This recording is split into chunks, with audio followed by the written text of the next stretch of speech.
Hello everyone! Jack the Tipper is back para sa isa na namang informative edition ng Top Tips. Alam niyo ba kung ano yung mga style ng pagkukwento na nakakatawa? Ang unang tawag ko dyan ay si Totoy Kalabit. Ganito yan magkwento. Pare. Alam niyo ba kung bakit kami nagawin ni Parang Fernan? Pare, dahil kay Lucy. Ha? Kilala mo ba yun? Yung babae dun sa kabilang kanto. Pare, may gusto kasi si Fernan dun. Pero, ako yung gusto. Nakita niyo na yung style niya? Talagang pinipilit niya na nasa kanya lahat ng atensyon.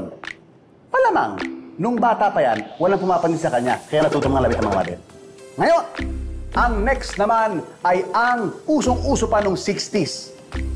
Ang tawag dyan, pa-suspense. Oh, di ba? Alam niyo ba kung ba't kami nag-away ni Gusting? Itanong niyo sa akin, itanong niyo. Uy, ano nga ba? Abi, napakayabang. Abi, nung unang umuwi galing abroad, alam niyo ba kung nung unang bungad sa akin? Ano? Itanong niyo sa akin, itanong niyo. Ano nga bungad sa'yo?